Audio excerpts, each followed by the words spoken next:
MotoGP kicks into gear for the Grand Prix of Czechia. Welcome to what is going to be an absolutely thrilling weekend of action.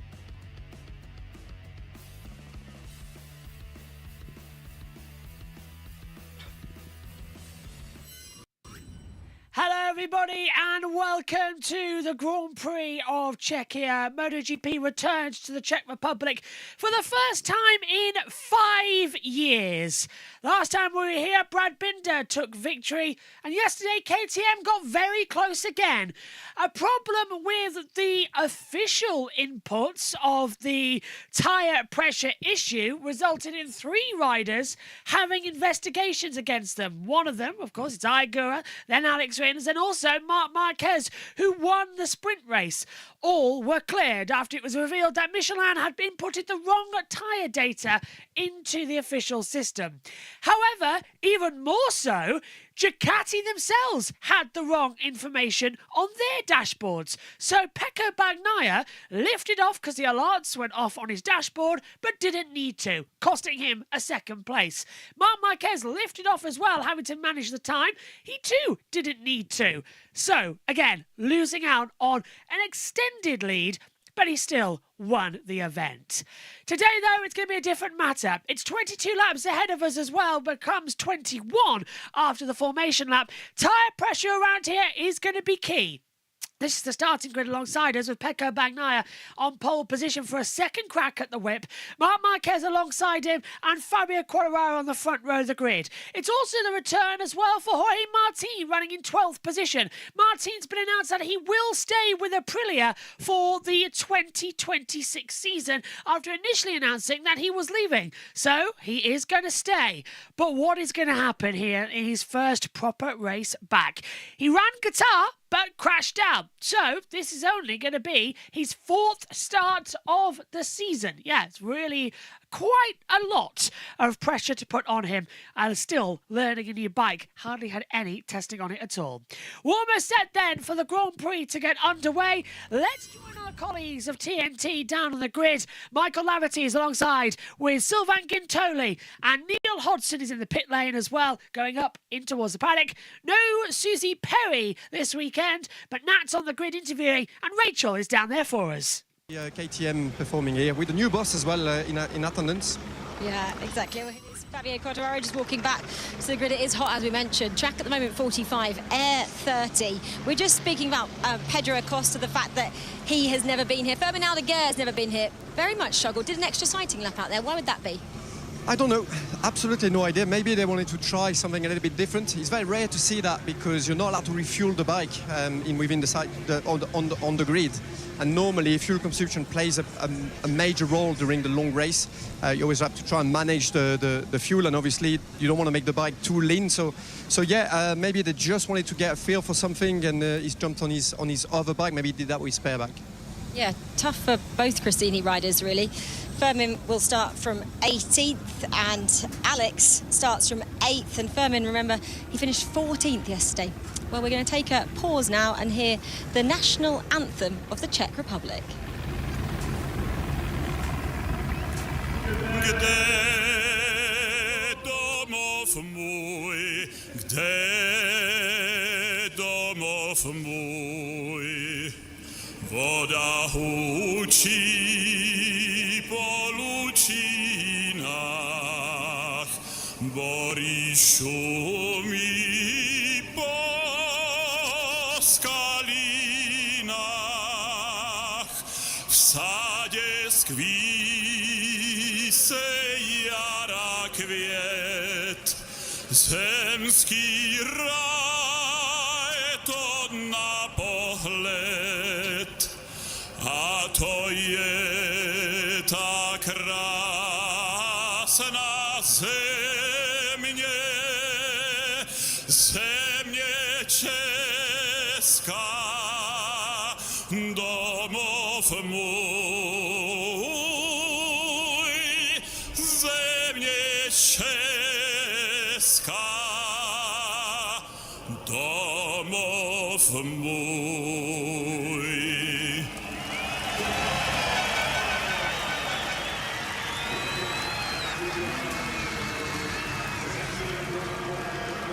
fans very much enjoyed that.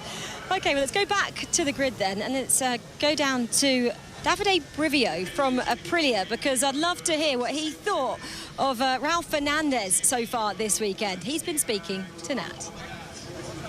Davide Raul said that start of this weekend he didn't feel completely comfortable, but he looks like he's really turned it around. He had to come through Q1, he's on the second row of the grid, and a great result in the sprint yesterday. Yeah, we had a good qualifying yesterday, which is so important here because, of course, like yesterday in a sprint, to start on the second row, then straight, you can stay with the top group. It changed completely the race. So I hope we can take an advantage again today, starting from that position and just stay stick with the top guys and then try to do the best and see what's happened. So yeah, everything comes from qualifying. We had the Q1, which probably helped us in the Q2 because we got a little bit of training because it was difficult condition. There were difficult conditions, but okay, yeah. But if of course the yesterday race makes up also more confidence on Raul, and now we see.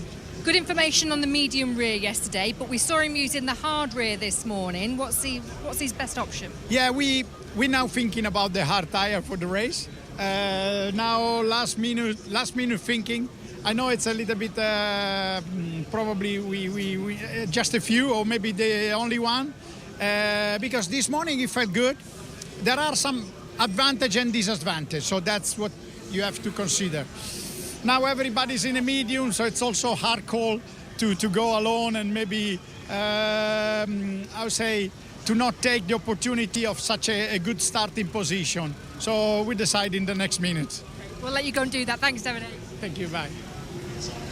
Always leaving it close to the wire as we see Raul here. Before we pick up on the tyres, Sylvain, how important was this weekend, not just for Raul's season, but for maybe his seat as well in MotoGP next year? Well, his seat is secured for next year, but for sure for Raul, we've seen, and the team obviously have seen a lot of potential in him. They've seen the speed, they've seen what he can accomplish, but so far he's not really delivered everything. You know, we've seen there was some moments of magic. You know, I'm thinking last year in the sprint in Barcelona when he was leading, and fortunately he crashed. But he did amazing things then. So there's obviously, you know, a great talent in Raul Fernandez. We're yet to see the best of him, I think. So it's great for him to get the qualifying. This is how it is now in MotoGP. You have to get the qualifying. It is so hard to get to the front if you don't. Yeah, well, we heard that, didn't we? He went out with the hard rear earlier on. So did Miguel Oliveira, the only two riders, I believe, to do so. Michael can maybe give us some more clarity on what he thinks the riders will use today. Michael? It looks like everyone's going to opt for the medium rear. There's still a chance that we'll see all three rear tyres out on track today. Johan Zarco's toying with the idea of running a soft rear. The majority of the field going to go with the safe option with the medium. You mentioned Raul Fernandez. He and Oliveira were both strong on the hard rear this morning, but I don't know if it's going to happen. I think they may go for the safe option, which is the medium. Obviously, tyres played a big part yesterday, and you may ask yourself why these engineers can't select the right start pressure. So the front tyre's the crucial one. You talk about the 1.8 bar minimum pressure that these riders have to have for 60% of the race.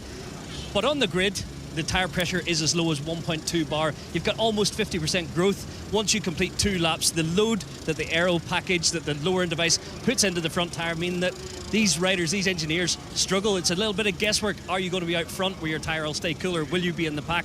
So it's not easy to get it right. You have to make the decision on the grid of how it's going to react.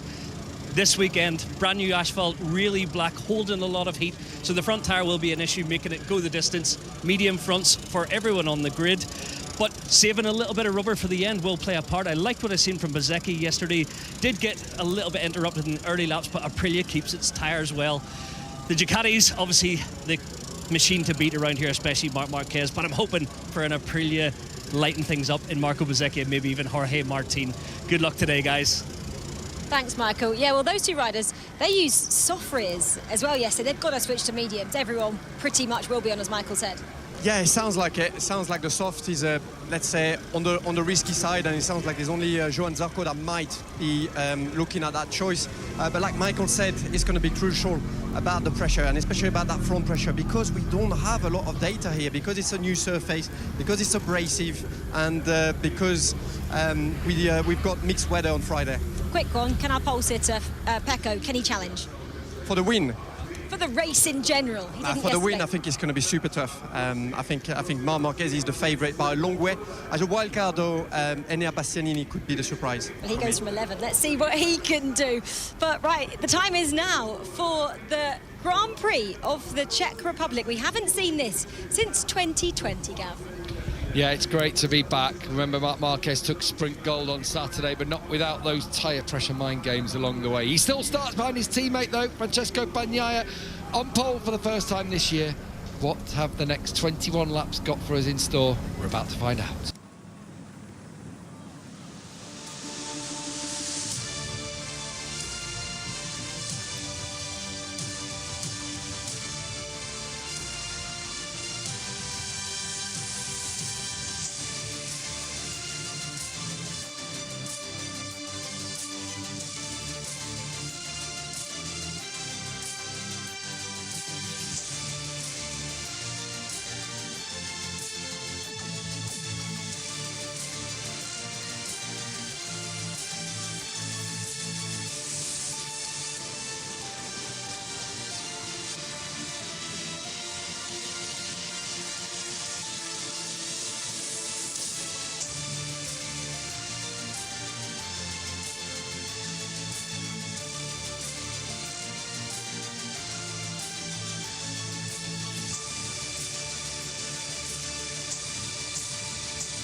Was he?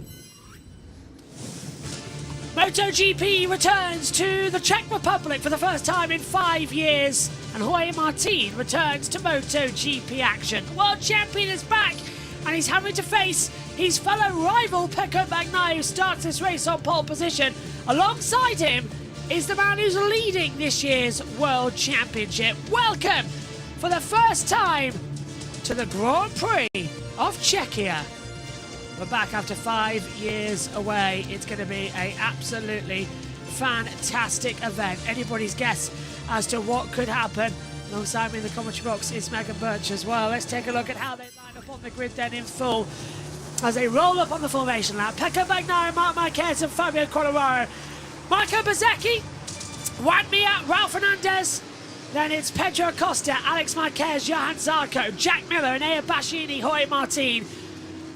Then it's Fabio Di Giannantonio, Paul Espargaro, Alex Rins, Luca Marini, Miguel Oliveira, Thurman Aldeguer, Brad Binder, Augusto Fernandez and Takiki Nakagami. And boy oh boy, Megan, as we've got Marc Marquez leading by 95 points in the standings after yesterday's sprint to Alex. How? It all goes today. Hello, Megan. How is Nakagami here? Oh, right, Nakagami's not on the grid. It's just they've added him to the timing delta. Why have they added him? He's injured. Yeah, they've added him to the timing delta, haven't they? With the same injury what Chantra has, which is a weird coincidence. And you can really do that. This, like, if I had 2 nickels, but it's weird it happened twice. It is weird it has happened twice, though, isn't it, as well? Yeah, to the same, like, position and teams. I must be like, is this seat cursed or something so that everyone has to high side and injure themselves in that exact way? I'd say it is a bit cursed, wouldn't you? It's like the MotoGP version of a Red Bull seat, number 2. I'm trying to find out where the information is coming into this one for today's action.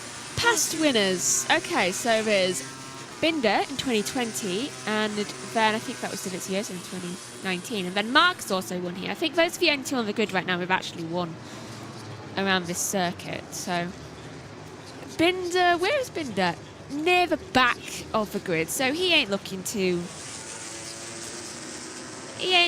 much of a chance. But do you know what? You never know. I'm pretty sure Mark won once on like 19th. He did. Far back on the grid coming into it. I can't seem to find the information I want. Do you want me to find it for you? Well, I was just looking for the information from this year and it's not come up on our monitors, so I'll just have the world standings up as I said. Marc Marquez on 356, Alex Marquez on 261, 95 points in the championship swing. Who do you think is going to be off into turn 1? Ooh. I think... Why did Alex come to mind? Wouldn't be a surprise, would it, if Alex does go off? Here we go then. I didn't do the pick thing though, so... ready for a start. The Grand Prix of Czechia, back after 5 years away. Bagnaia on pole position, Marquez alongside, and here comes Fabio Quartararo. Revs are up, we're ready for a start.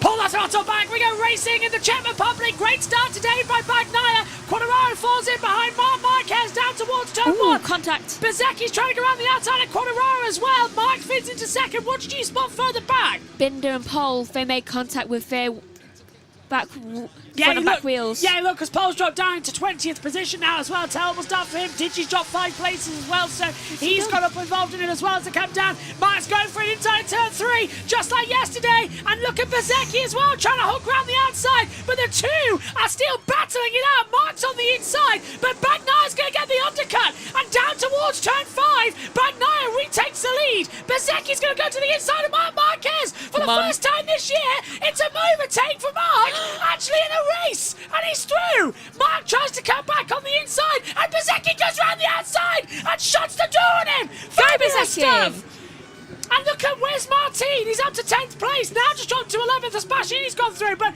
again, Bezecchi proving what that car can do, that bike can do. Honestly, I'm so proud of Bezecchi right now. Also, Bagnaia somehow managing to regain whatever he lost yesterday and just be like, do you know what, Mark? You stay out of this one. It's getting more and more fantastic running, and I reckon Bezecchi could be on for the lead of the race here. He's looking very feisty indeed. Whether or not that, we know that Ducati yesterday put in the wrong information for the tyre pressure graphics, whether or not they're having to still manage it earlier.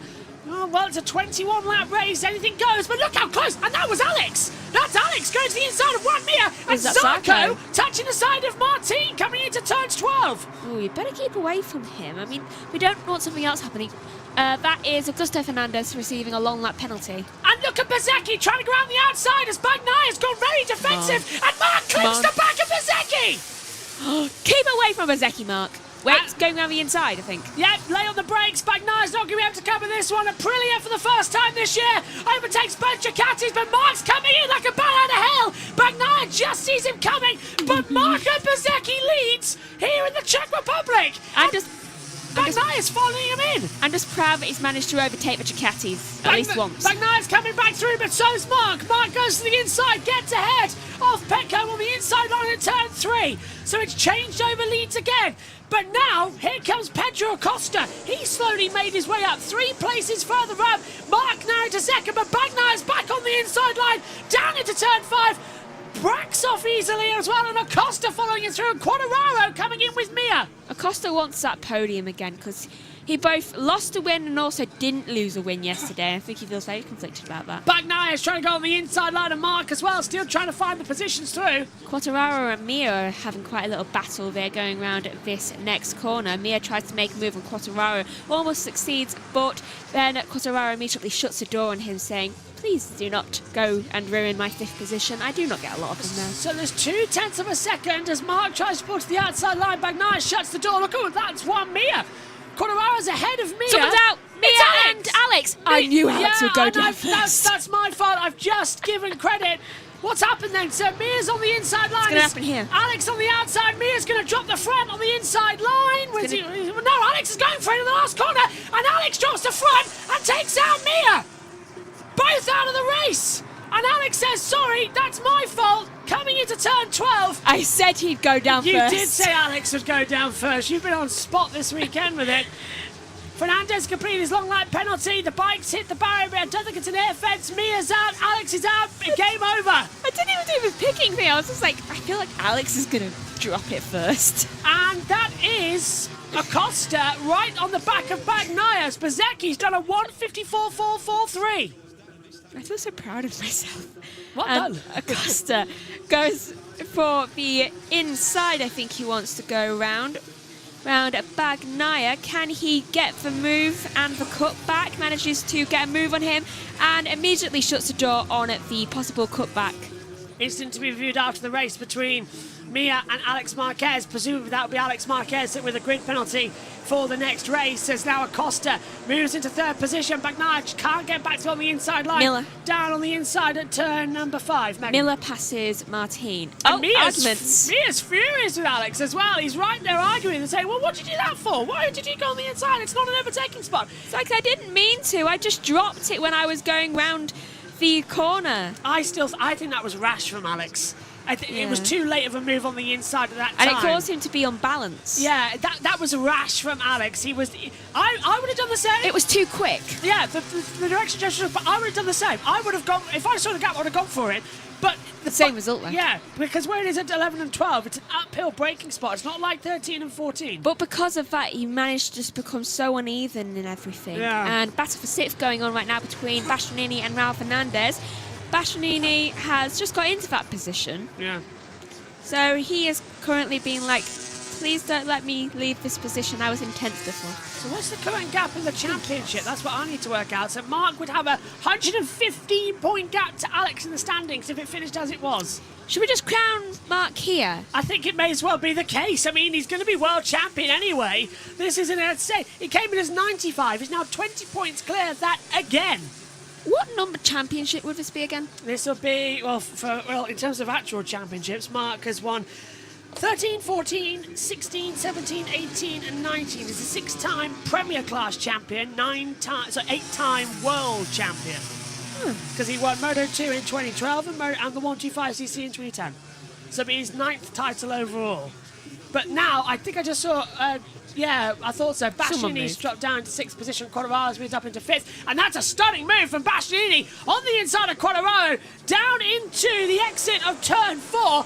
Down into 5, and he's taken him. And Martin's moved up to 8th. He's ahead of Miller in 9th. And here comes Raul Fernandez on the inside of Quartararo. Down at the hairpin at 5, into 6. Quartararo's trying to come back on the inside for the kickback at 7. Hasn't worked out the way he wanted it to. That's where the long lap loop is, by the way. Exit of turn 7.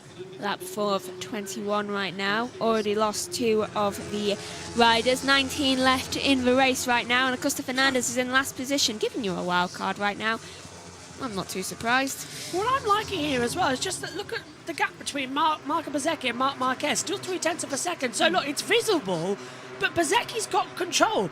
His tyre pressures are going to be okay. His bike's okay. It's going to be down to Mark to play again the Jaws, the Hunter v Prix card that he's got up his sleeve all year long. Yeah, he's going to leave it till quite late in the race, I think, as well. Do you know what I like? What? The fact that this is 21 laps long, and we started with 21 riders. Yeah, it's 21 to 21. We're losing 1 by lap. What is it, lap 5? We've got 19 left. Not since 2010 Mugello had we had less. Oh, was it 2012? I think it was 2012 Mugello. We had 10 riders left, and that was the last time out in the German Grand Prix a week ago.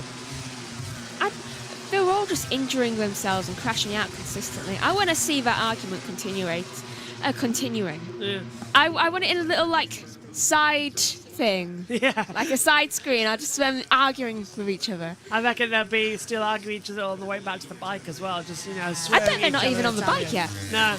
Oh, I fixed our camera, by the way, on this screen as well. So good. Megan's now not just a severed head down there, as you can see. Like this. Okay, carrying on. Lap 5 of 21. Marco Bezzecchi leading this race. Alongside him is Marc Marquez. Thrown into the mix as well, Pedro Acosta. Still now, this race slowly gathering what has been so far a very dramatic opening, and Aprilia can sense yet another race win. Massimo Rivoli, who's managed to keep Jorge Martin with him for next year, must be going, okay, Jorge, look, this is what we can do. It's not raining. It's not been a wet race. It's not been a flag to flag. Nobody else has crashed. On pure pace, Bezzecchi's got Mark. And this is going to be key if he can hold it. I really want Bezzecchi to win, simply because I hate how he feels or seems to feel, where it appears like all the victories this year for him is just handed. British Grand Prix was running in 2nd position. Quartararo's engine failed and took the lead of the race. He has the pace. He has more pace than a lot of them. I mean, he has a lot more pace than the Yamahas. Yeah. And every other team that isn't a Ducati factory bike. Second place, of course, at the Grand Prix of the Netherlands. Missed out narrowly on the race win to So guess close. If he had 3 more laps. who? Yeah, he would have passed Mark easily. Easily would have passed Mark. It was the timings that messed him up. Mark did finish there in 3rd place at the British Grand Prix. Let's not forget that as well. He still did get 16 points on the board as we now start lap 6 on the inside line. Riding with Marc Marquez as well. And he's just running behind right now. What's happening with Bagnaia? Why does he keep dropping back? It seems like every time with Jakarta... Oh, I've got a feeling Mark's going to have an attack here. He's super close to Bezzecchi on the inside line to turn 3. Bezzecchi breaks later, yeah. He's playing Prix. Yeah, he's just saying, hello, I'm still here, by the way. It's like, don't forget about me. I mean, I know I was gone for a year, but now I'm back and in the lead. It's the do-or-die manoeuvre, isn't it? That's coming through as things stand. Yeah, with Bagnaia, even look at his times right now. All the rest, apart from Bezzecchi, seems... Oh, someone's down! Oliveira! Yeah. Well, he's just dropped into 18th place, but Augusto Fernandez is already so far back down the order, so I would say... It's probably just taking him a while to catch up. And Bastianini passes Bagnaia, so Bagnaia down to 5th position. No, Oliveira's just... I think he's just gone wide, because look, he's still running. I think Oliveira's just... That was quite a while to go down. How many places did he drop there? Was it like 3. That's a big drop for Oliveira. Yeah, look, he's running in 13th place. He's dropped down to 18th. Did he go on the gravel or something? I reckon he's got on the exit curve, but it's shaken the back up a bit. Technically a crash, but crash where you stay up and naturally continue. Bastianini's passed Bagnaia now for 4th position, so Bagnaia's down to 5th. He's dropped 4 places on this race. Yeah, Bagnaia doesn't have a single improvement on his timings. No, he's just staying completely relevant. If you take a look at that timing, as Becky's talking about now on the battle screen, look, Bagnaia grades all sectors, whereas everyone else around him is improving. I'm not seeing any bike issues right now. I mean, this is a bit too wobbly than what I would like to see, but that's normal. I think this is a replay. This is Bagnaia. Do 4 and 5. Yeah, it's a little bit more wobbly than I would like. Okay, that's just the inside line going through for a move on from Bastianini. Saw that one coming. Yeah. It's a beautiful day for KTM, though. I know Coldplay are in the charts right now as well after they linked the affair, but a beautiful day, really? Was that Coldplay? I don't know. I'm thinking, you think it could be U2? It's something. Bastianini's out of the race! No, that's good for Bagnaia, but... Well, how's it happened? I cursed him accidentally. I said it was a beautiful day. He's dropped it on the inside line, out of the race, and it's a big one. It's hit the air fence. It's not punctured, though, so that's good. Well, Bastianini is out of the race. I think he's okay. He looks... Yes, he is. Yeah, he's up and walking away. Rider okay, he's fine. They were running, and yeah, he's up and walking. But the bike did hit the air fence, and even though it doesn't look like it's punctured, it could be a slow puncture. Yeah. Let's have a look. So on the inside line... Stick some duct tape. He was way wide in the braking zone. Let's take a look. Ooh, he's probably got a lot of gravel in his face. I don't think it has punctured the air fence, but if it has, we would get a red flag to this race on lap 7. I don't think it has because it hit on the corner. Yeah, and it looks like it didn't immediately deflate, did it? And it looked like it regained the air, but... It looks like it's just like... It's still slightly indented into it because the bike's still there. I wouldn't be surprised if we did need a red flag. That's all I'm saying, because it is a safety feature for a part of the track. So we've gone green. Excellent. So everything's fine. They do not need to stop the race. Got that bike up quick too. Unless they spot that the air fence is deflating, they will double check that quickly. Bezzecchi leads, Mark in second. They have tried brilliantly to improve the reliability for them not to burst, I want to point out. Yeah, because that was happening way too often. German Grand Prix, we had a red flag in Moto 2 because of it. Jeez. Why are they always bursting? They never used to actually hit the air fence as much, but now I feel like they hit it all the time. We're at 1/3 distance, and there's... Well, you want to see Mia? There he is back in the pit lane. Oh, there's them both. Alex in there too. You wanted to see your... Ah, very nice. Let's have a look. Yes, again, it's Alex. He just goes for the move too late. Oh, and that's the race lead changing. Marquez takes the lead away from Bezzecchi. Bezzecchi goes around the outside, and Marquez and him make contact. Little bit of leg touching there. And Mark, what did he say? It pushed him wide. Would Bezzecchi say that he gave me no room with the... He pushed him wide. But this has brought Acosta into the mix in third. Both of you take each other out and let Acosta win. So Marquez goes to the inside line, the breaker zone's down towards turn 3. Bezzecchi, well, he has the room to turn in. But Mark ran wide, and now that has brought Acosta back in. Acosta, who was second in the race yesterday. Time and time again, it's getting to the point that this is going to be a very interesting run. I'm so conflicted right now because I want Bezzecchi to win, but I also want Acosta to win. Yeah. Because I want it to be Acosta's first, race win, but I also want Bezzecchi to have a win without feeling like it's been, passed down. No need for a red flag from race control. Air fence is secure. So conflicted.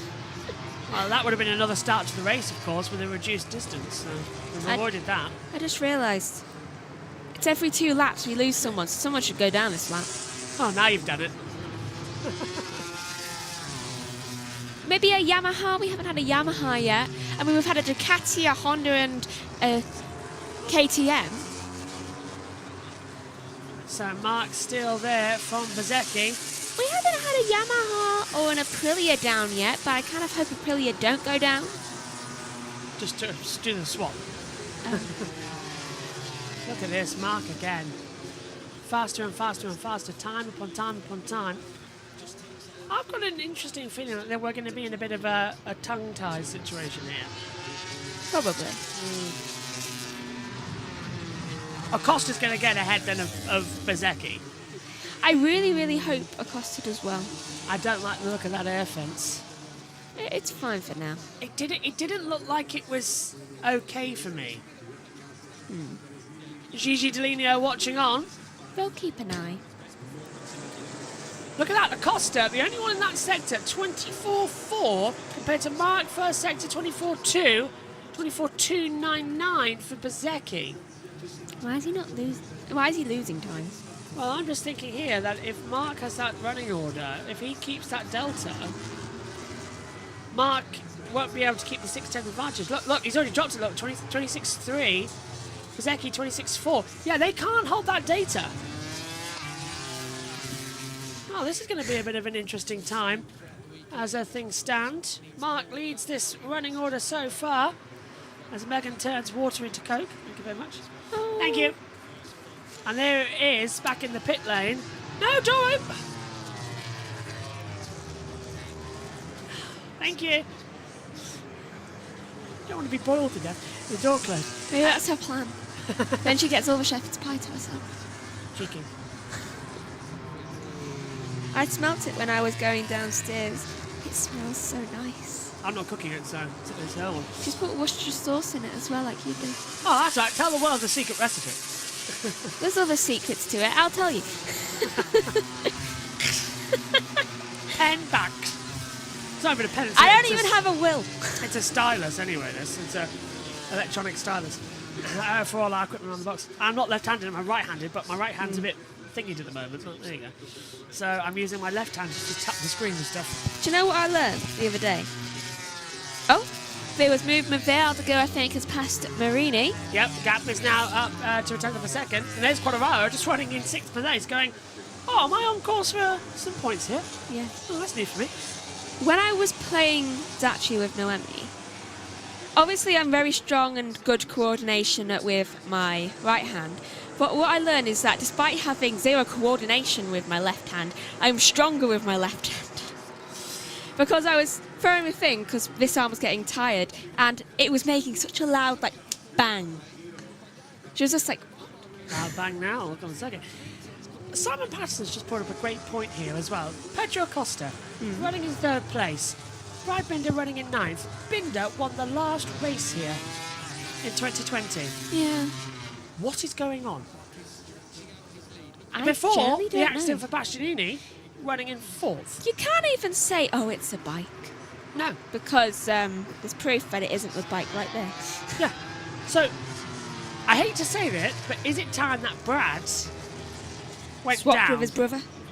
No, Dowell's even worse. Not to be offensive to Dowell, Binder or anything, but there's a reason why we call it Binder's Binder. So... They both do it. They both do it. A question to broach the table. Is it about time that Brad leaves and tries World Superbikes now? I'm not sure. Maybe for a season at least, just to see whether he likes that more. Well, Top Right's coming in as well, so there'll be a bit more competition. Then again, Nico Bulaga's now laughing his head off with World Superbikes because Toprak's leaving and he might win the last World Superbike title he comes into as well. Bulaga, for the first time this year, has lost the lead in the World Superbike standings. You can catch that next weekend on JB Motorsports as well. As they're in Hungary, as Pol passes Alex. That's Pol Espargaro passing Alex Rins, by the way. Yeah, there's only one left in the race. Yeah, now, Alicia Spargaro was supposed to be doing a couple of wildcards, but has had an accident in I believe, triathlon, and has broken a bone in his finger. Yeah, so he's not doing some of the others. Yeah. Oh wait, has someone put like, not Hitler now, but like breaking bones people? Has someone put like a bounty on all MotoGP riders and reserve riders? Because they're all breaking bones, and mainly they're all breaking their bones in their hands or their arms.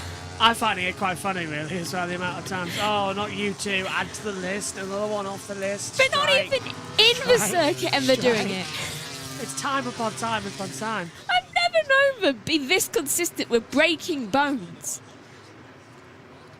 Oh my. Where's Raul? Up in 5th position at the moment. I want to count at the end of the year how often that happened. Probably a lot compared to it for this year as well. We're going to count. That should be a new segment. Who got injured this year? You rarely ever see like an F1 driver getting injured unless it's their appendix trying to kill them. You should text Maddie to ask Simon, because Simon's got a spreadsheet. When you have to have a spreadsheet of it, they do it way too often. Halfway in the Grand Prix of Czechia.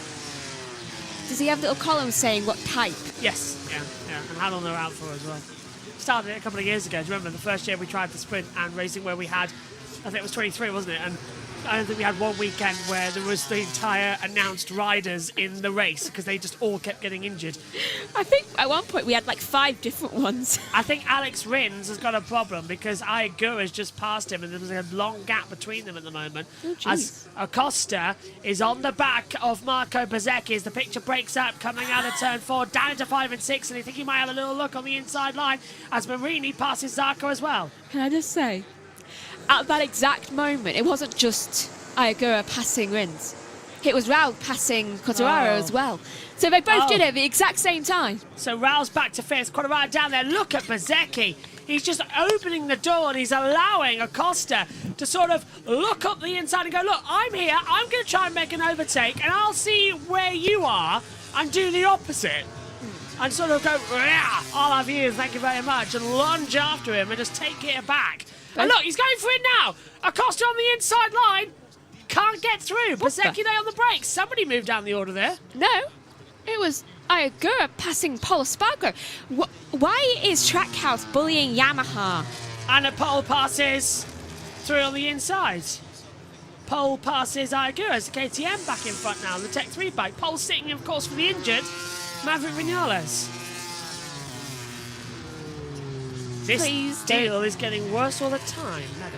Right, Lando Calrissian.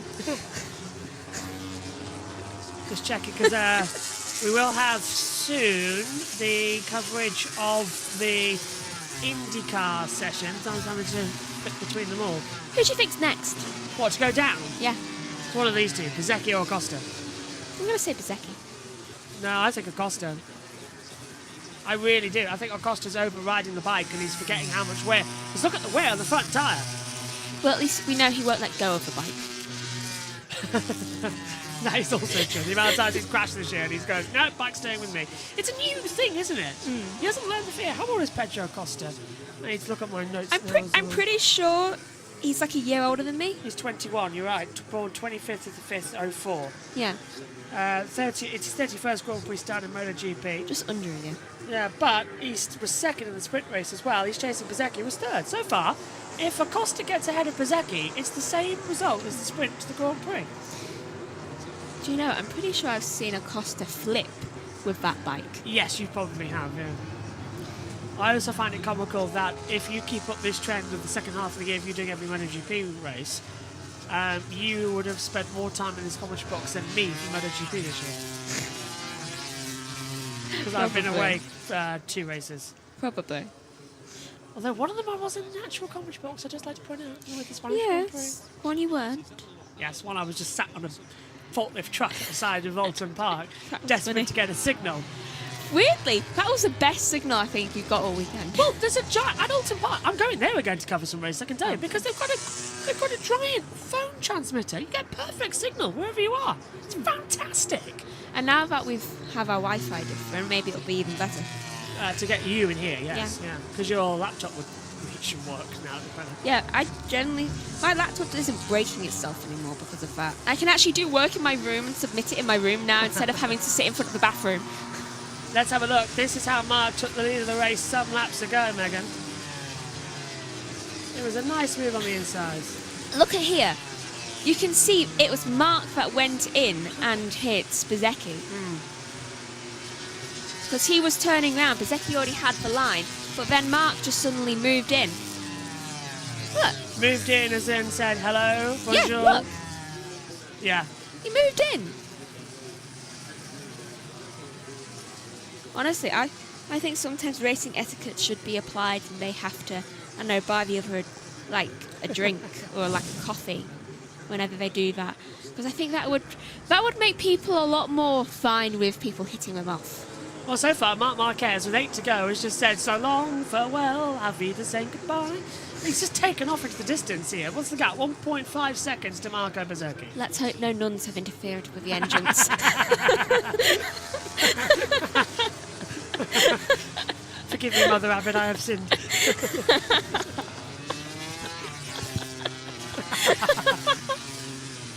Yeah, well, the battle still goes on.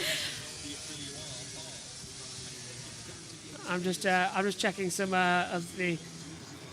Sorry, 2 seconds. Okay, so I better start the stream here. Coming on as well for the mode. If you want to listen to the IndyCar coverage, their session is about to get underway shortly. Mark is just red. Yeah, look at this. Red set times. What he's done now, 1:53.787. Faster and faster and faster. He's just taken off into the distance again. Oh, Bezecchi was so close to having a 1:54 exactly. He had to go quicker, didn't he? 1:53.999. Well, he knows that he needs to now set off after Marc Marquez, so he's sort of trying to bring that 1.5 gap down, because look, he's closed it, and what's the gap between him and Acosta now?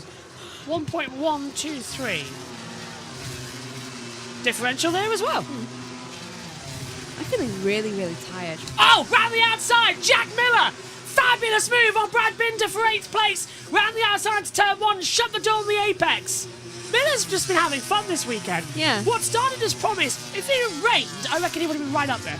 He definitely would have. I feel like ever since Miller kind of just like gave up on being like so focused on positions to just actually started having fun, he's been a lot better. Yeah, he's been enjoying the atmosphere a hell of a lot more. Which I think is fair. Yeah. He seems happier now as well. So, lap 15, and oh, hang on, that's Marini having a battle as well. That's for 11th, right? Yeah. Because he's currently battling. Battling? Yeah. I think it's pole? I was Yeah. gonna say, who's he battering out there on the circuit? The fish. Time upon time, mate. Ooh, a little bit slow in sector 3 there from that. Yeah. I mean, he's still doing faster than Bezecchi, but slower than his fastest usually is. Marini is under pressure. I can't tell who from at the moment. So, Brad Bin. I either just heard something Pulse fall. background. Yeah, I fall. thought I did. It stopped me in my tracks there. I was like, someone got down there. Because it sounded like someone on the gravel track. That's happened a couple of times this weekend. It's very clangy. Yeah. Still, time again as it's all going to be entertaining as we keep our eyes glued on the monitors as Marini. Do you know what? Have you noticed into that last corner? Just, can you see the bikes? Yeah. Do you see the aerodynamics of them? Do you see them fluttering? Yeah. That's only happening at that part of the circuit. Must be the wind. Yeah, what's the wind speed at? Oh, there's trees near there. Cheese. Trees! I was going to say, what's cheese got to do Trees with from it. They're getting brie thrown at them. Is it debris? Oh dear. Anyway. I don't know, but I thought I saw some Gorgonzola. I think they ran out. Manuel Gorgonzola now leads the Moto2 World Championship. So, from Aaron Kennett. Well, what do you do with Aaron Kennett? Cheese-wise. I don't know. It's hard, isn't it? Cranberry. Aaron Cranberry. Yeah. Look at Mark though. 54-2, 54-1, 54-5, 54-3, 8, 1-1, 0, 2-2. Look at that. That 2013, there was only 2 thousandths difference between them on the lap time. Ooh, it's consistent. They're 153.753, 153.691. Mark's just increasing the gap. He's showing off now. I feel like that grass is either just people sit a lot there, or there's been a lot of fires we don't know about. Yeah. I saw one shaped in a U. I think someone sits there in like a circle or something. Is that like a camp? There are a lot of camping facilities around the circuit. It looks like something. Do you know how you'd sit round roasting like marshmallows or something? Yes, yeah. It looks like that. Just a reminder, this is the last motor. Look, do you see what I mean about the fluttering there? Yeah. It's almost like the camera's not in focus, but it's not the bikes. It's actually it's not the camera. It is actually the bikes. They're just the air's getting underneath them and it's flapping the pedals around. Maybe a new version of a bike will go out of the new bike, and that's what's happening right now. It's like doing a it to one caterpillar. as well. I've never seen them have this sort of velocity judder on them before. 5 laps to go. Well, I've noticed they're only doing it around places where there's trees. Yeah, so maybe there's a bit of crosswind, something coming in there. Maybe. This is the last MotoGP race before the summer break. We'll return with round 13 of the campaign in a month's time at the Red Bull Ring in Spielberg, Austria. Josh, look. Yeah. Yeah, the armrest needs repairing. Like, I can't put my full... Well, I know, it was annoying me this morning. And it's just the latch, the spring's got stuck, so I just need to repair the spring. Are you looking forward to the month off of MotoGP? It's going to feel a lot weirder. Yes, it'll give me time to research my dissertation. Ah, yes. Formula One's back this weekend. I don't get a chance to research. Do you get do you get the week of August the 10th? You get a week there. And then it's back to work. No. Yep. Oh, and Mum's birthday. Kids here too. Oh, I'm not going to point out that we've actually got a race on that as well. Oh, and it's also the first home game of the season, which means Kellyanne will probably go. somebody else as well. Please don't leave me on my own. I'm going to Scotland. Coincidentally enough.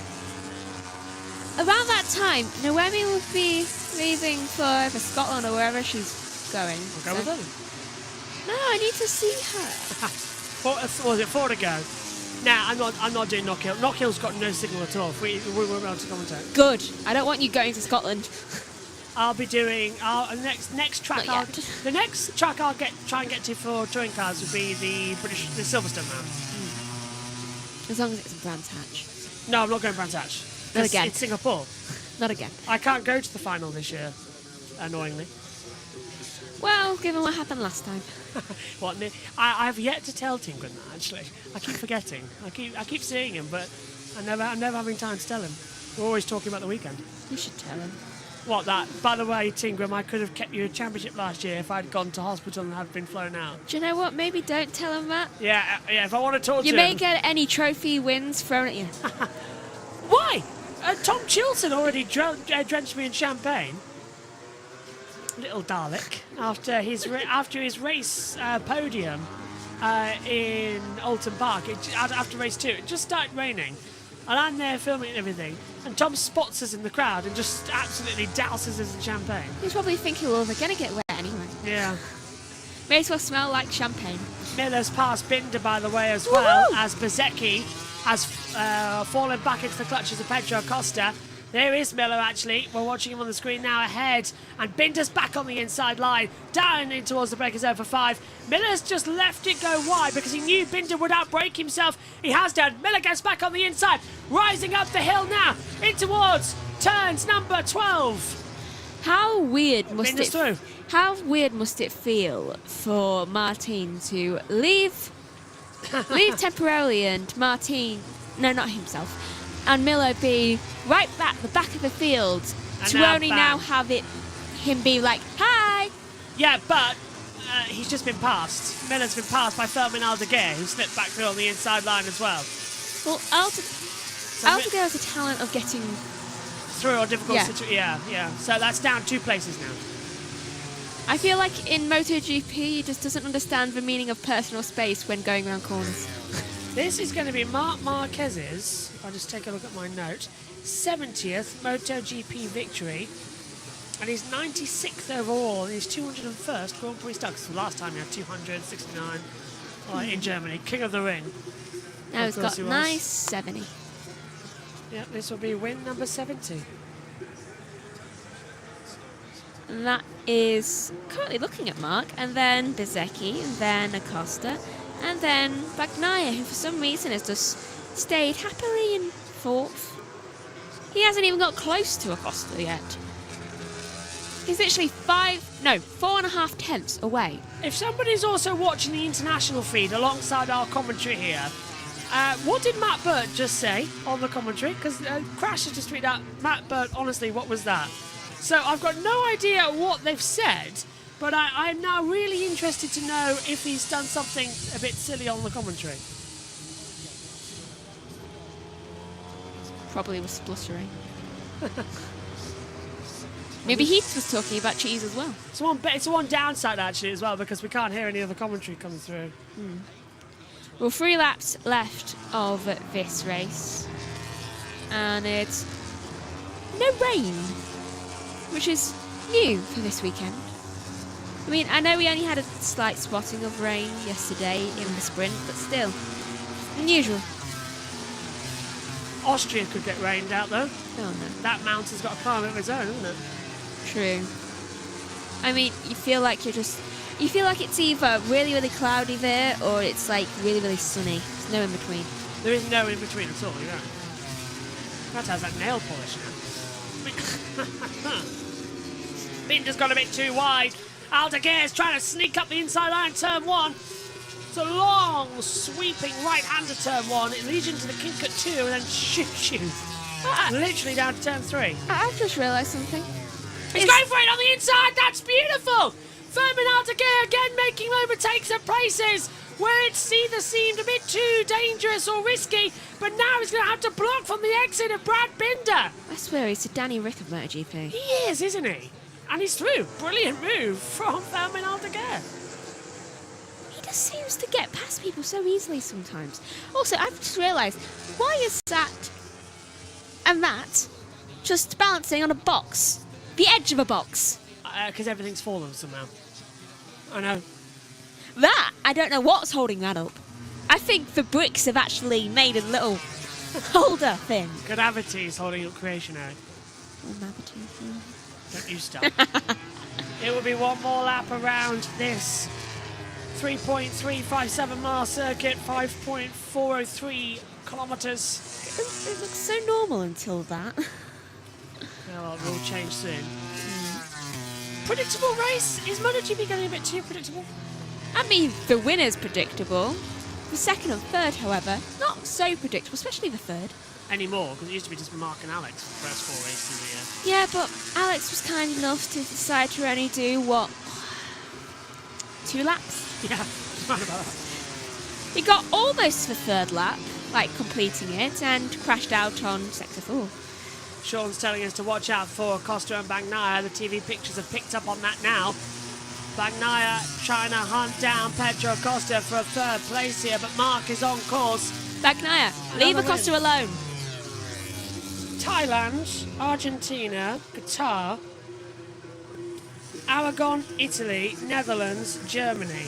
Paul Espargaro Czech passes Republic. Miller for 10th. It'll be his 8th win in 12 races. Jeez. And Mark would have then won 1, 2, 3, 4, and 1, 2, 3, 4, 5 in a row. 19 in total. I can't remember the last including time. the sprints. Yeah, that's true. When was the last time he won 5 in a row? Probably before a shoulder injury. I think you're right, yeah. He has not won 5 in a row since before his injury. Pole has That means it's 10 in a row for sprints too. Pole has just gone into 10th. So Paul will get decent points here. Look at Aldergill at 10, Brad Binder at 10. Another great day for them as well. Got to throw them a bone as we're into the last sector now. I think teams might be saying, Pole, can you please come back to us? And it's like, no, I'm retired. Last time I came here, I got injured again. Well, it looks like it's going to be Marquez and Bezzecchi as Acosta battles now, but it will be over the line. Marc Marquez to take his 70th win in MotoGP. He is storming after the record set by Valentino Rossi. He's already ahead of Agostini. It's 70, not out. Marc Marquez wins 5 in a row, 8th of the year, and his 70th Premier Class Grand Prix victory in his 201st start. Bezzecchi is second, Acosta holds off Bagnaia for third. Raul finishes 5th. Quadraro and Jorge Martin scores his first points of the season, and he is delighted with a 7th place finish. He's on the board. That's good points. Very good points as the president of the Czech Republic, Peter Pavel, waves the checkered flag. What a race. It was a very good race. I think the battles maybe came again 2 down, but everyone knew. And to be fair at the start, Mark had it. Apart from Bastianini, who unfortunately was out, all KTMs, yet again, finished within the top 10. Once again, yeah, just like yesterday in the sprint. And before he crashed out, Bastianini wasn't 6th. Yeah, so they would have been inside that top 10 position. So, Marc Marquez now moves 115 points, no, more than that, 120 points clear. Woohoo! Well done, Marc Marquez, on your World Championship. Yeah, may as well be crowned now. He can actually be crowned champion in San Marino. That's early. 2 races' time. That's Acosta's first podium of the season. Oh, that's nice. 3rd podium of the year for Marco Bezzecchi. See, they should be on the podium more. Well, they will be. Look at Martin, 7th in his first race back. Yeah. I reckon next year Martin's going to be right up there. Last year, the regulations, it's going to be great. 2026 is shaping up to be a great year for Moto. 2026 and 2027 for MotoGP is shaping up to be a fantastic couple of seasons. Yeah, it will be. And let's not forget also Formula 1 next year is going to be good. Next year we might just be like this. Lights out, where we go. Because we're screaming about how good it all is. Well done, KTM. You said maybe about celebrating their achievement. 3 in the top 10. Only Bastianini dropping. Oh, we'll let you go, but as Marquez celebrates, what did you make of the weekend? I thought it was very intriguing. Oh. First Ducati rider to win 5 Grand Prix in a row. Marc Marquez. First time he's done that since 2019 in 5 in a row. You're right, before that shoulder. And you know, it was 5 years ago yesterday since the shoulder injury. Ah! And now he's climbing the fence. I think Spider-Man has got, Helen Casheva's got something to talk about. I think that's going to be his move when it comes to winning the championship. He's probably back, isn't he? I know we keep saying, oh yeah, Mark's back, the injury, blah, blah, blah, but can he get back over? Yes, he can.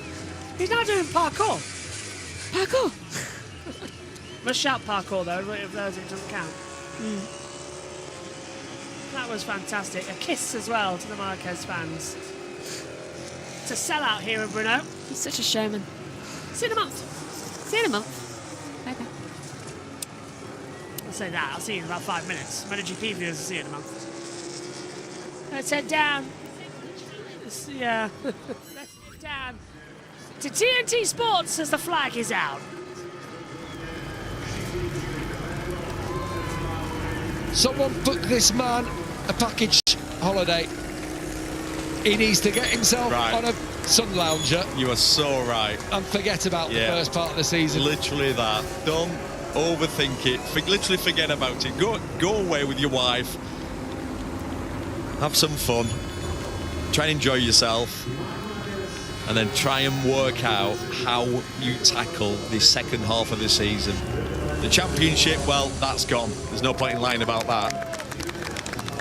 Yeah, the gap between himself and Marc Marquez now will stand at 168. Yeah, I think that's obviously it's never done with it. That's more than 4 race weekends, full race weekends of points. Jorge Martin finally scores his first points for Aprilia. Really good riding. Really good ride. 15 seconds down. Well, he's beat Fermin Aldeguer, and I know you can say he's a rookie, but Aldeguer's been having a great season. Look who he's beat. He's beat Binder. All the Honda boys, Miller. Girlfriend Maria there welcomes him back. He did get teary, didn't he, in the press conference before the weekend about the support that Maria and his dad Angel have given him over recent weeks. He has, look, he's not made it easy for himself. He has made himself a bit of a bed of nails that he's chosen then to lie in.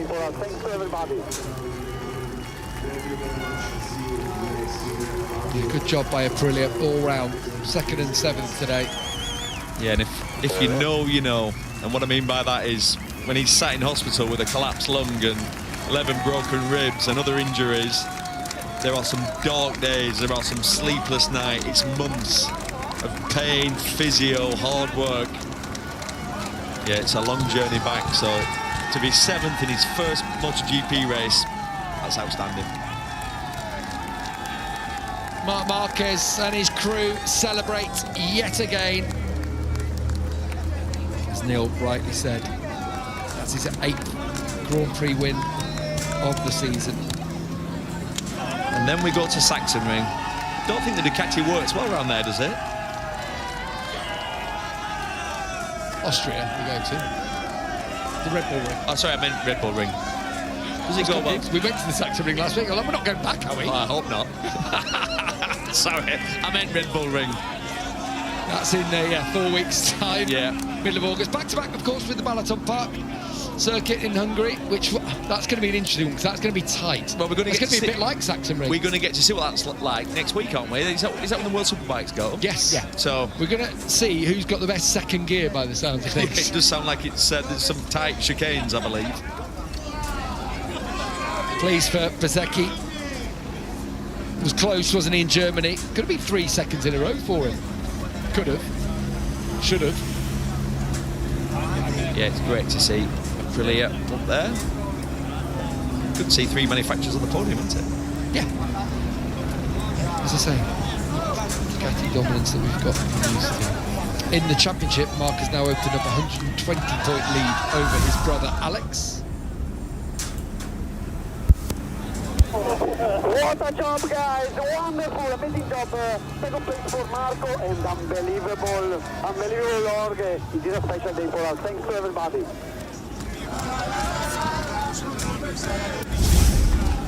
Delight for Jorge Martin and Aprilia. It's been 245 days, 2/3 of a year since he last finished the Grand Prix. It's unreal. To be satisfying after all those dark days that you mentioned. Massimo Rivola pleased us punch with Marco Bsky. Well, they'll have all been questioning him. Bsky will have been questioning himself moving to Aprilia. Aprilia will have questioned having Marco at the start of the season when he was struggling to get inside the top 10, and thankfully it's all come good. He's up to 4th in the championship now, is Bez. Ahead of Di Gian Antonio, ahead of Morbidelli.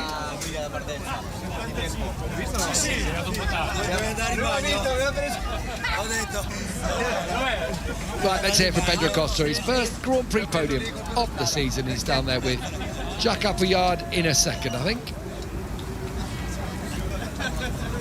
Celebrating with a few of the photographers. Pedro, timing is everything in sports, so to be able to pick up a double podium just before the summer break, just how important is that to you and all of KTM? For sure important, you know. Last time that I was in the podium was in Thailand last year, you know, and it was a really long journey to come back here. You only have to see how much we was sailing at the beginning of the year, you know, and see all these Oran people now. I just want to thank them, you know, because also from my side it was not easy to to manage with me, you know, when the things was not quite easy. But anyway, I want to thank all of them, all my crew, the guys that support me every day, the guys that are at home, Carmelo, Albert, Mark that have to fly before the race, and maybe they lose one of my best races in MotoGP, you know. Also the guys that are at home, Miguel, Eva, that help me always with the track, and also Adri that is always trying to make me a little bit better for this. Anyway, this is from all of you. We keep going, now a bit of break, and try to be better for Red Bull Ring. Great to see you back on the podium. Thank you. It is wonderful, and he did a really good job to respond there under a bit of pressure from a double world champion behind him. I tell you what though, he won't be taking a break, won't Pedro? We know what he's like. He is a machine. All he'll be doing is trying to make himself better, and that's like he just said, and that will start tomorrow. He'll get home and he will be training. He'll be on his practice bikes. He wants to win so bad. Back down to Mercy, it'll be hot there this time of year. Down to back on. Raul Fernandez equalled his best result, top independent rider, which is why he's in Parc Ferme. Excellent. He's really picked it up in recent weeks, Raul Fernandez, and I'm pleased for him. I'm pleased for the whole team, but that's now 4 top 10s in a row for him, and equalled his best result of 5th. Marco Bezzecchi. Let's hear from him after another second place. Marco, another brilliant performance to wrap up a brilliant first half to the season. When you got to the front, did you think you had enough to clear off and take victory today? Well, no, I mean, the first lap was unbelievable, to be honest. I made an overtake on Quartararo on the outside. I had so much fun in the first half of the race, but unfortunately when Mark passed me, I immediately saw that he had something more. I tried to attack, but he was strong. Anyway, I made a fantastic performance. I'm very, very happy. I have to say thanks to all the Aprilia, all the factory Noale, all my guys. I love them. All my friends that some of them are here. So thank you very much to all the fans as well. The Motodrome was amazing. Thank you very much. Top job. Well done. Thank you. It is amazing. You can hear the cheers from the crowd as well. So good to be back. Ever since he got his hair cut. Yeah, it is, isn't it? Literally, that's true. what's changed everything. We know how superstitious riders are. I think you're right. Yeah. You're definitely right. Nothing to do doubt about it. What the engineers have. No, not at all. The haircut. Just the hairdresser. Yeah. Great job by everyone in Noale. And you've got to only imagine that Jorge Martin's going to be able to perform similar kinds of races in future weeks. Will he be able to take on Marc Marquez? That's the challenge laid down after his 8th win. Mark, that's history, the first ever Ducati rider to win 5 Grand Prix in a row. Now 120 points clear in the World Championship. I imagine you're going to be pretty relaxed on your sunbed over the summer break. Yeah, of course, it has been a super first part of the season, and especially these last races. We did a step from Aragon test. We did a step on the bike, and I feel better and better. And I'm riding super good. I want to say thanks to the team because, now it's summer break, but still 10 races to go, and time to relax. But in Austria, keep the same mentality with the same intensity. Congratulations. Thank you. Thank you. I mean, surely he can relax now, Marc Marquez. That's his 8th double of the season. We just heard there his 5th GP on the bounce. 120 points now, the lead he has over his brother Alex, who of course didn't pick up any points today. What a lead going into the summer, like we just heard. I mean, you can't get much better, Sylvain, can you? No, he's in control, and even though sometimes it makes the racing a little bit predictable, you've got to respect the performance and the man and the athlete. So this year he's done amazing. He's proving a really tough opponent for everybody else, but also a good target for the other ones to be doing that summer break. Thinking about things. The other manufacturers try and catch up. And we started the year maybe thinking, oh, this is going to be another Ducati Cup this year, and it's not the case. It's Marc that's making the difference. We've seen other manufacturers, Aprilia coming, KTM coming as well now. Even the Japanese manufacturers have made some good steps. So So there's a lot of interesting, let's say, movements, you know, within the championship. But Mark is dominating, and it looks like, you know, this year is going to be a really tough nut to crack. Michael, does Mark switch off in the summer? He even was talking there about, well, still 10 more races to go after the summer break. He is so focused, and for him, no doubt he'll be on a boat or on a beach somewhere. Then he will come back and he'll work hard. He will train the fortnight up to Austria, and then he's going to go on and run the last 10 races. He's been unstoppable of late. He started the season strong. He's even got better. He just looks at one with his bike. He can control every outcome, no matter what's thrown his way. Today, Bezzecchi looked to bring him the challenge, but Mark upped his game, up the ante, and set super fast lap times in the middle of the race. He's, he knows how to break everyone's spirit, and right now he is just absolutely smashing it. Yeah, it was a challenge, wasn't it, between Bezzecchi and Pecco early on in the race. It wasn't until a few more laps further down that Marc Marquez really made his presence seen. And this was the beginning of the race, which Bez actually said, I had so much fun at the beginning of this race, and this is probably why, because he actually had a chance to overtake Pecco for the lead. Yeah, Bez was looking good, you know, and the Marc Marquez opponents, they know they've got a chance at the start of the race to make a bit of a difference in the way they activate the tyres. Marc is sometimes a little bit conservative there and could come under attack. So Bezzecchi was really strong straight away there, the Aprilia, you know, proving that it was activating those tyres, putting that front tyre in temperature and in pressure as well really quickly, and making the right moves without making any mistakes as well. It was really impressive there, and you could think for a few laps, ooh, hang on a minute, we've got a race on there for the win as well. He held on really well. I felt like, yeah, when Mark came past, then there was a couple of laps where he had to readjust everything, and this is what happens when you follow.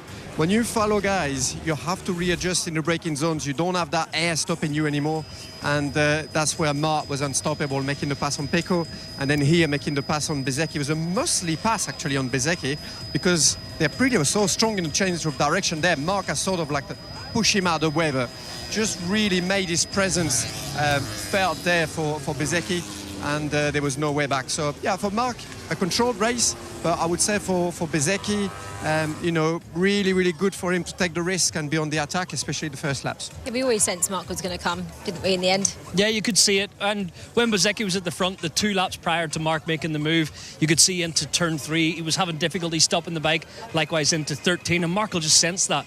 He's on the limit, right, now it's time to pounce. And when he got to the front, he just upped the wick a little bit, and those couple of tenths are hard to find. Bezzecchi did respond, but yeah, just Mark put a comfortable margin in. Was it also a case of Mark kind of getting to grips with the tyres earlier on? Yeah, there's always that. I mean, it's been a bit of a tendency this year so far, where in the first laps of the main race, he's a bit more cautious. Maybe a little bit more cautious. Maybe after the mistakes, you know, that he's done in Jerez and in Austin. So he doesn't want to throw it away, because he knows he's got pace. He knows he's super strong, you know, in the second part of the race. So maybe this is what's happening there, you know, that sort of dynamics at the start of the race, and it's nice to see the other ones, you know, putting the front wheel there, taking the risks.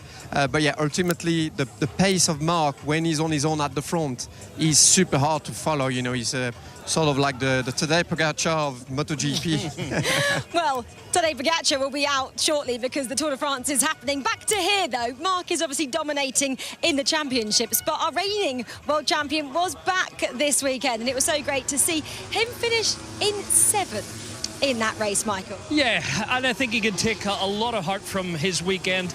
He wants to be closer to the front. He wants to be immediately back at the level of Bezzecchi, his teammate, on the podium. But yeah, they know how hard they've worked this weekend to bring him to that level. And I think it's only going to be a short run after the summer break before Martin's in there challenging. Good to see.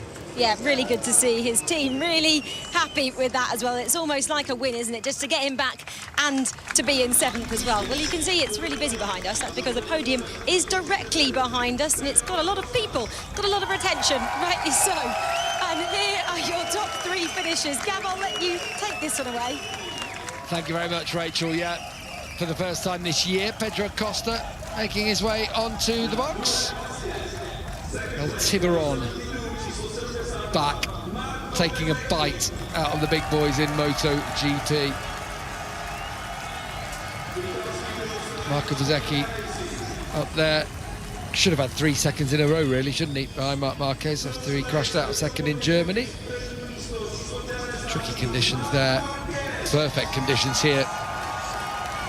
And it's been more perfection from Marc Marquez. A 5-star performance from the Ducati man. 5 in a row. First Ducati to do so after 5 long years away here at Brno. So another trophy for the Ducati Lenovo team, as they extend their lead in the championship.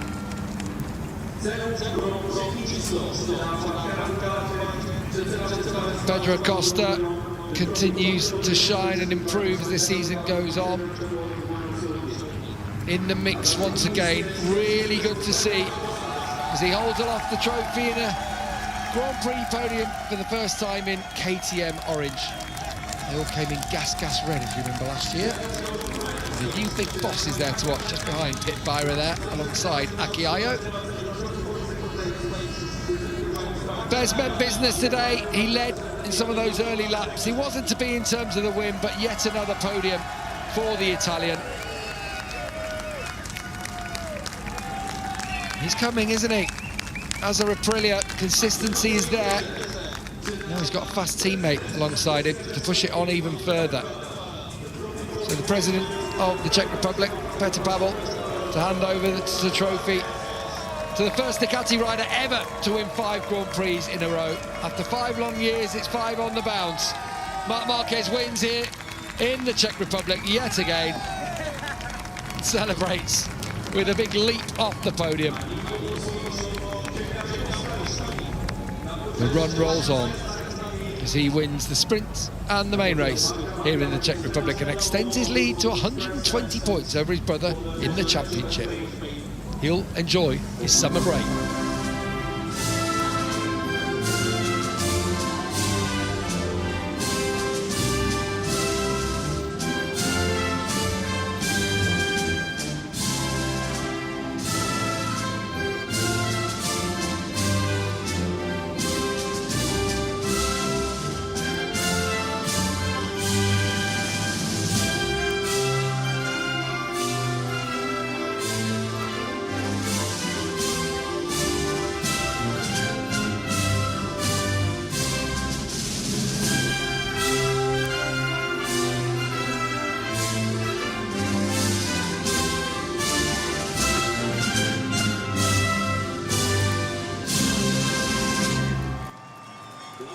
Marc Marquez brilliantly wins the Grand Prix of Czechia.